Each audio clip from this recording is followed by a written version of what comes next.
There's a term that's called upstream. So upstream is just the earlier actually in the manufacturing process. So that's like in the raw materials phase. So in the version for us, upstream is like before we even touch anything, what's the raw materials? That's information. So information of Today, I sit down with Ray Johnson, who is one of the co founders of Right Hook Digital. Right Hook has over 100 employees and has scaled dozens, if not hundreds, of brands through Facebook, Google, and email marketing. Now, today we're going to be sitting down and talking all things operations on their email side. And I get to pick Ray's brain on more so what they do with product launches, what they do on the operations side, and how they reduce their design times for their email clients. There's so much that we unpack in this episode, so you don't want to miss it. I'm Nikita from aspectagency.com. Let's get into the podcast. Ray, what's going on? It's a pleasure to have you on. I know last time we chatted was, I think, a few weeks ago after Agency Founders, and I knew after that I wanted to get you on and sort of spill the wisdom of what Right Hook's doing with their email marketing to my audience. So how's it going?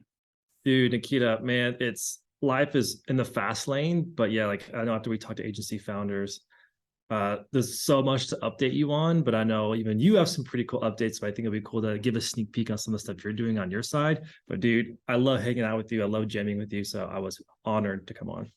Yeah, the last time we had a call, we mainly just talked about operations, and nothing gets me more excited to talk than just like the numbers, the little performance improvements. Because I remember you mentioned that you guys are like tracking the amount of time each email takes to get made, and then you're optimizing around that. So can you tell the audience a little bit more about what you're doing on that front?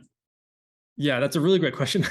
Me and you've talked so many times about this because obviously, like, that is everything, right? Because like we are email factories, for lack of a better word. Like our Yeah. job is to make converting emails for brands.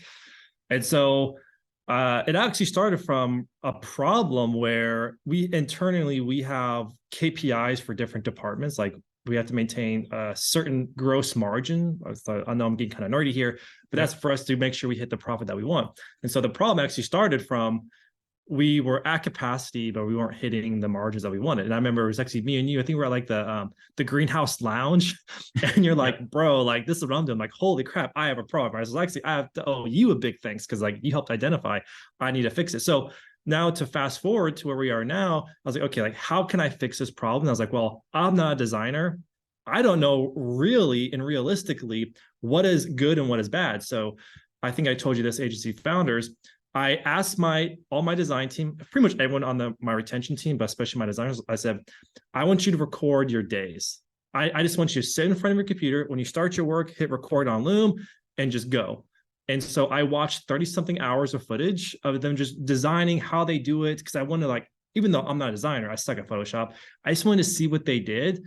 And so by doing that, it allowed me to see, okay, how long on average does it take to do some of these tasks and to make a mock-up, to do a revision? So it gave me a baseline so that then I was like, okay, now what I'm going to do is I'm going to then track, and we can get into this later, I'm going to track the number of mock-ups, revisions, external, internal, so I can like get a really good gauge of like what is capacity, known capacity and future capacity. So like that was kind of the start of it. And then by doing that, it allows me, okay, now I can experiment. How can I get that time it takes to make it down? Dude, absolutely. I remember when we talked about it, you had that big problem of just employees feeling like they're being overworked, but like the margins weren't there. And I'm like, there's something wrong going on here. And it's either the designers aren't having the most efficient workflow, which, sometimes when you're doing a lot of the work and you're always improving yourself, sometimes there's a big disconnect from what you're improving on versus what the designer is improving on. Maybe the designer doesn't have that exact same lifestyle or drive that you have of like constantly iterating and making minor tweaks all the time. So you kind of have to introduce that in a forceful way, but also in a way where everyone benefits and where they see the benefit and adopting that process. And I think the recording, as well as watching over the recordings without making it seem like it's micromanage-y, is a really good way to do that. And it's almost like you should have done this a little bit later because Loom just introduced like watching it beyond 2x speeds. Oh, dude, I know. Well, I think was it you that told me, bro, there's like plugins you can use to watch it Yeah, faster. So yeah, I was like, Dang it, that would have saved me hours. Yeah. But the thing is, either way, you would have been still spending like hours of watching these recordings. So it still had to get done. But out of all of those things, what did you see that was like the biggest bottleneck on the design side? That's a great question, and me and you talked about this before, and so I'm going to use a Toyota Lean terms because we've really got switched on to lean manufacturing and Toyota Lean. So At I'm this going to point, you're use turning this. into D. I know, right? Well, I mean, he is my I, partner, so we talk about this stuff every day, all the time. So there's a term that's called upstream. So upstream is just the earlier actually in the manufacturing process. So that's like in the raw materials phase. So in the version for us, upstream is like before we even touch anything, what's the raw materials? That's information. So information of when is the campaign, what are the details of the campaign, when is the schedule time, what are the details of that sale, that campaign. So like that's like upstream for us before we actually touch like the materials.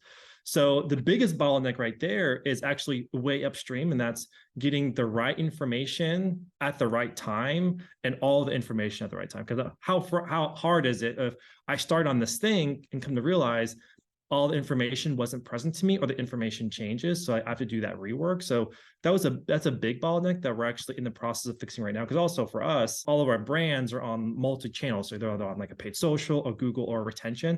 And so also the coordination piece is kind of a nightmare, but we're fixing it. So that's step number one. That's where a lot of information, the problems come from.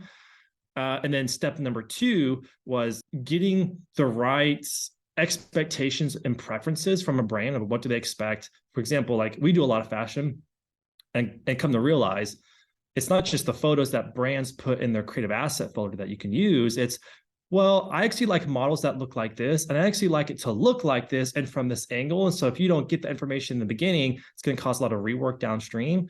So getting that's something we're tightening up on, getting really, really clear, showing, okay, what photos do you like? Why do you like it? In this situation, do you like it? And if it's in this situation, what don't you like about it? Just like to get as clear as we can. And then the other part is, and this is where I'm gonna get really nerdy, there's a term from Toyota called haijunka. It's Japanese, yes, but it's called haijunka, and it means leveling out the workload. And why that's important is because it keeps from your people from getting way overworked and not worked enough. And because the problem that we had after watching everything, and I mapped out when they get tasked, and I actually can see, okay, wow, some days they're like way overworked, and some days not very little work, and some days way overworked. But then when you ask them, like, can you handle more? Like, no, I'm stressed. Well, you're stressed on like 3 days out of the week, but 2 days out of the week, you're not stressed. So what we've done is now that we've tracked it, we have a live dashboard that shows every single day their tasks and expected hours to get that work done. So the team won't overwork them. Instead, they have to find a day where they have less work. And so that's like part of our process of leveling out the workload. That it's the test right now. So I think those are the three really big things, because what we found out was, crap, our design team actually has more capacity, but we're not leveling out their workload. And the other problem right now that I haven't fixed is, because since me and you work off like monthly calendars, what's the next month and the next month and the next month? The end of one month is a lot of work because you're prepping the next month. And the beginning of that month is a lot of work because you're making all the assets. And like the last 2 weeks and like in the middle there's like not a lot of work, right? Because you did all the work. So that's like another problem we're trying to fix, but that's a whole different beast. Yeah, especially at your scale, there's a lot that goes into it. I mean, you guys have what, like 100 employees right now at this point? Yeah, it's a lot. 100 plus. So I'm not at that scale yet, but I still do experience those same exact problems of just like friction through communication of, we take a client through onboarding and they just didn't fill out all the steps. And it's like, okay, we have to go back and get those assets or get the logos or get the brand decks. When it kills you at the small scale, I know it's killing brands at the big scale or agencies at the big scale. So for us, it's like almost mandatory of like, we're not onboarding until we get all the data. And the funny thing that you mentioned was getting the right product shoots as well. What we do is we open up that conversation right as we onboard the client is like, hey, let us know when you're going to be doing product shoots next time. So that way we can get these angles, these creatives, because we've seen those perform really well with these kinds of clients in this specific niche. And then they're way more open to us and they let us know on like our bi-weekly or monthly check-ins, like, hey, we're doing a photo shoot in a month. What do you guys need from us? And then we send them like a mood board. Like how do you show them the assets that you guys really want? Yeah, it's mostly done through a mood board, whether it's like on Figma or like through Google Drive, whatever it is. It's mostly just like here are adjacent brands, here's specific creatives, or here's maybe like for example, if it was like food and beverage, and there was a different way that like maybe a jewelry brand did their photo shoot, it's like here's how we could replicate that, but with your brand specifically. Yeah, I like Yeah. that. And a question I want to ask you is getting the assets is really important. And I know you guys have a really great system of how you guys catalog and store all that information, which you showed me. What I wanted to ask you is when you find that there's been a brand, they were coasting with you, things are going great, and all of a sudden you see a big spike of a lot of rework happening and like revisions happening. What are some tried and true tips that you have found to go back and like identify, okay, why would he have so many revisions all of a sudden? Yeah, that honestly depends on the client and what, like if it's a niche specific client, like where they need to update it because of seasonality, I understand that. And that's something that they would explain to us during the onboarding stage or like during their yearly calendar. Because a lot of big brands, and it's mostly big brands that do this as well, they have like a yearly marketing calendar that they put out and they're like, okay, cool. In March, this is the season for this. We're going to be redoing things there. So we kind of know a heads up of like, okay, we have to make our flows a little bit revised towards that seasonality. But when it comes down to just out of nowhere, it's just having a conversation with the brand owner or the marketing, the director of e-commerce or director of marketing. It's like, hey, why are we doing this? This has worked really well. And we had to do this recently for a client that we offboarded, and then they're like, hey, we also have these credits and we want to rework all of our flows or use these credits to rework our flows. And the flows were performing great. They're generating like 20% of revenue. And I wanted to have a good relationship with them, especially with their interim CMO. We have a really good relationship. So I'm like, okay, we can take care of it.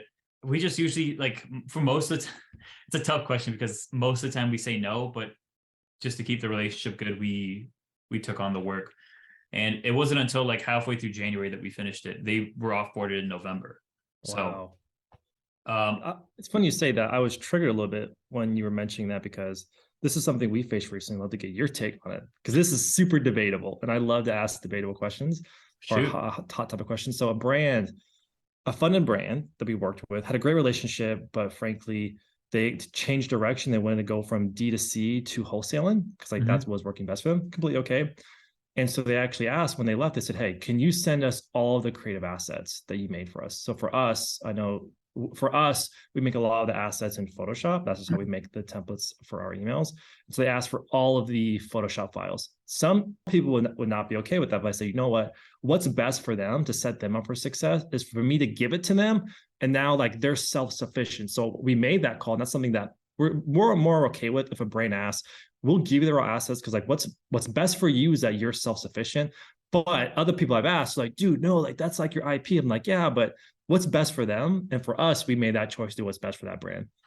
It's funny because that same exact brand that I just mentioned asked the exact same thing. Oh, nice. Yeah, all of our stuff is done through Figma, so it's basically the same thing as Photoshop, just more collaboratively. And they're like, hey, can you send us all the raw Figma files? And I was like, on the call, I'm like, yeah, sure, we'll send it over. And then in the DMs, my main designer, like my senior art director, is like, dude, why did you do that?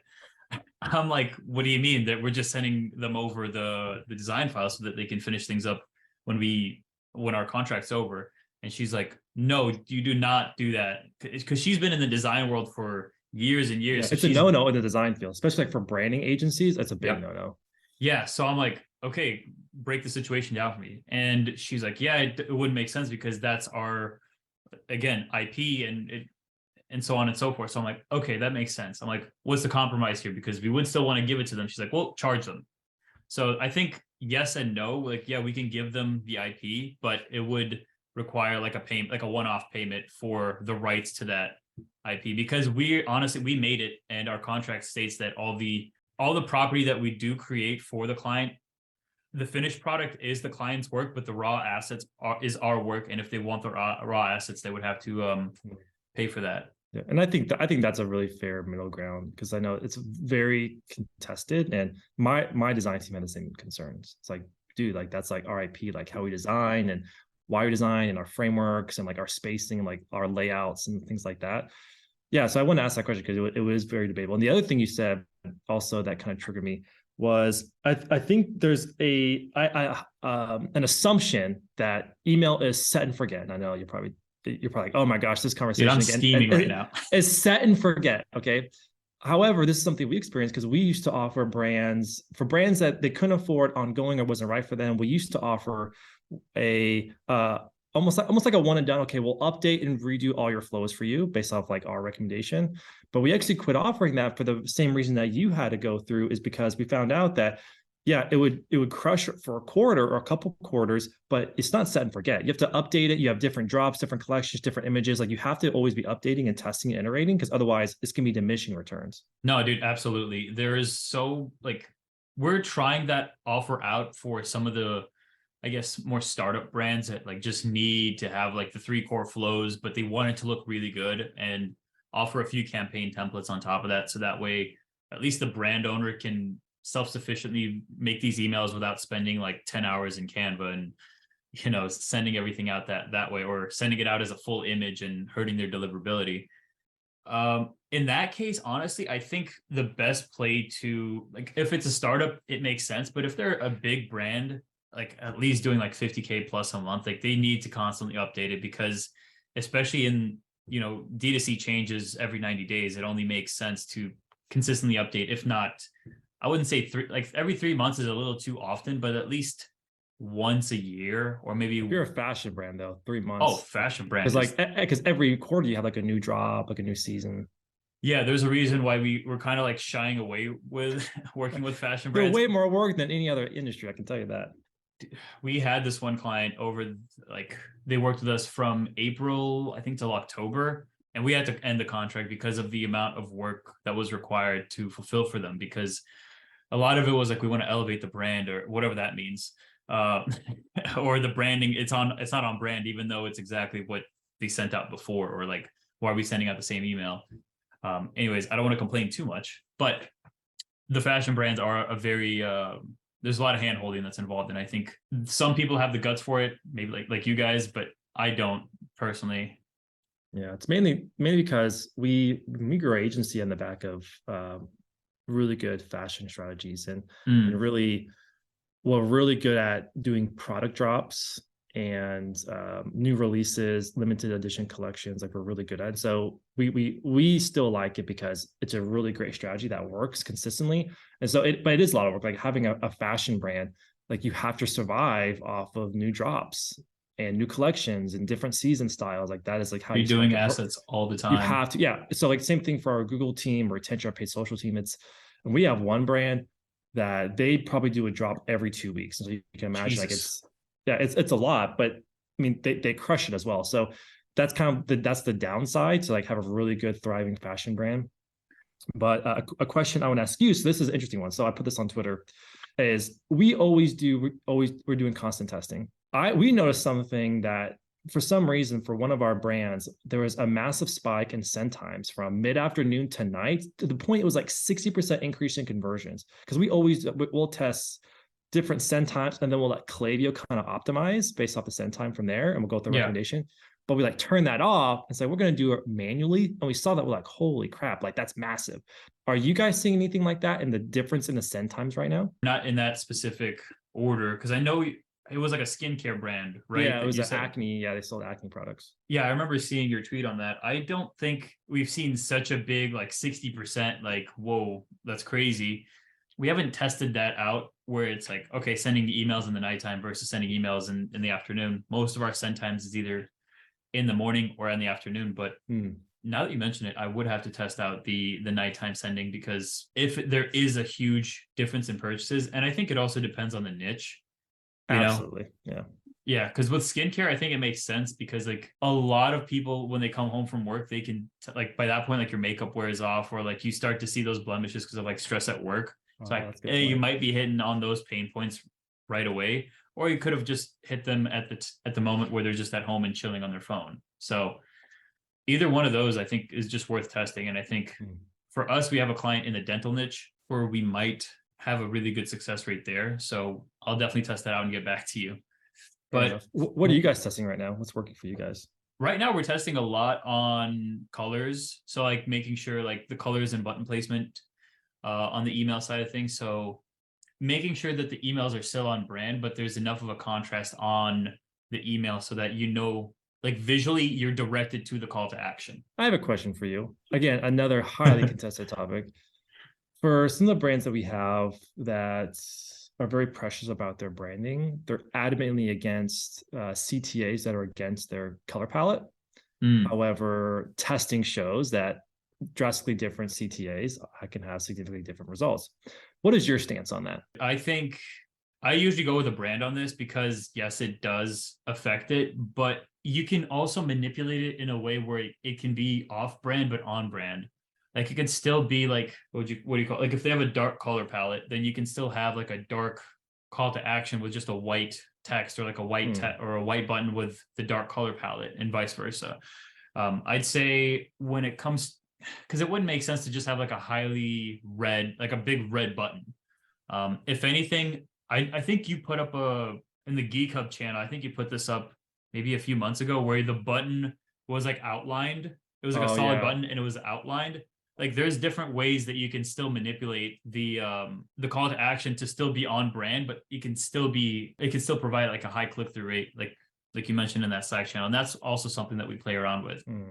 Yeah. Now, you mentioned something about product drops, and I think that would be like a really good sign off on the podcast is I really want to get your take on how you guys handle product drops. Is there anything specific that you guys cover when you guys do those, especially for that client that does them like two times a week or every 2 weeks? We actually, funny you say that, we actually had our retention team meeting on Wednesday, and there's a new addition to our product drop strategy that we tested that's verified, that's crushing. And I'll give you the full download right now. Spill the beans. So every product drop, it always has, you can call a VIP list, you can have a secret list, like whatever the name you want to come with, I don't care. But we always have those because we always believe in adding psychological triggers. So some of the ones that we do is if it's limited edition, we talk about it's never going to be released again. Or if it's one of my favorite psychological trigger ever is when we ask the brand, how many SKUs or how much inventory do you actually have on this drop? And they're like, we have 1,000. Like, okay, cool.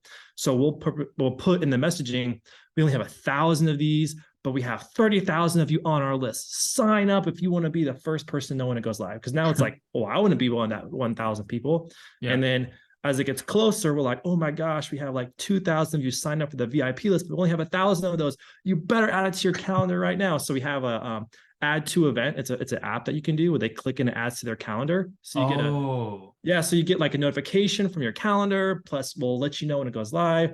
So we try to get them to add it to their calendar, get their phone number, get obviously their email address, because we want to hit them in every place possible. Get their mom's phone number so their mom can remind them. One thing we can't figure out yet is like, what's a great way to do like refer a friend besides just forward this email along? Like we want to find like a good platform where you can like send it to text and like automatically uploads into your contact list. We can't figure that part out yet, but that's like another strategy we want to test. But the one that we do is as soon as they sign up for that list to be the first to know, what we do is we send them another add to calendar event as part of a sequence of like, okay, here's the TDLR. You want to do this because this many people have signed up. Make sure it's on your calendar, because if it's not on your calendar, you're not going to know when it goes live. And so just by doing that, a recent drop that we did, I think we saw like an 18% increase from the previous drop just by changing that one thing. And so that's like really it. And besides, once they sign up, there's a few strategies around like how to keep the hype. And the hype is more around, we work with the brand, say, okay, when they sign up, how can you keep them super pumped? So our analogy is we think of it like going to a party, like around Christmas time. It's a great analogy. Around Christmas, there's like Christmas parties everywhere, right?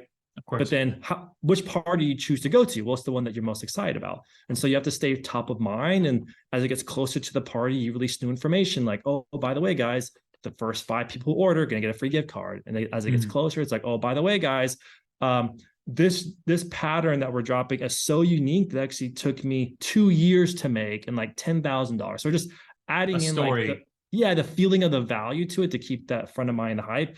And like, honestly, man, that's pretty much it. But it's the secret sauce is the psychological triggers, making sure they add it to calendar, getting their phone number, and then keeping the hype once they sign up for it. Like really that is a secret sauce. The calendar strategy, like no one talks about it, but it's so huge in the performance side of things, because we did it for what we were just testing out the strategy for Black Friday, Cyber Monday for one of our Ooh, clients. nice.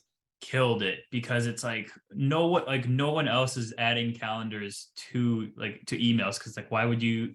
It makes no sense, but it makes all the sense when you actually implement it. It's like if I knew Apple's dropping like a sale in 2 weeks, like I'm putting that shit on my calendar. I do not want to be bothered when I buy like a new phone or a new MacBook or whatever, because it's like 20% off.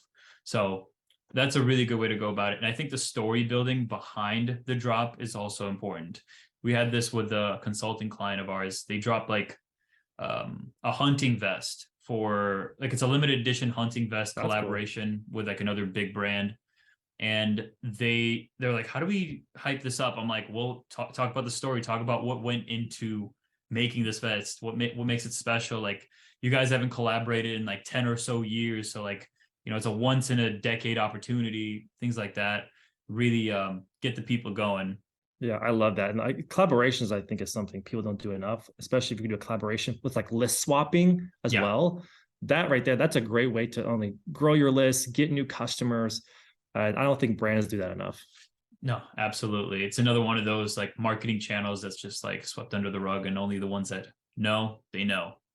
But so last time we did a brand collab was actually it was with an urban clothing line brand and a brand that sold wigs, and it freaking slayed. Like, it was a great collab. And why it works so well is because their audiences are very comparable, very much the same, and like they weren't competitors, but they're actually complementary products that their target market.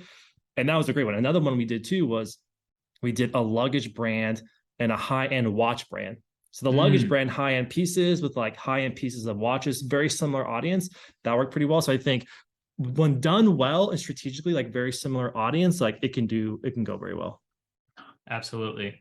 Well, Ray, I don't want you to spill all the beans about what you guys do at Right Hook, but what's the best way for people to get in touch if they want to work together, or if they just want to ask you questions about anything retention related? Yeah, great question. So Twitter at I am Ray Johnston, or Instagram at RGA Johnston is where you'll find me, and I'm the most active. Fantastic. Well, perfect, Ray. It was a pleasure having you on, and I'll see you in the next one. Great. Thanks, Nikita. All right. Bye. Thanks again for joining us on the Scaling E-commerce podcast. If you enjoyed it or learned something new, remember to like, subscribe, and leave a review. It really helps out with the algorithm.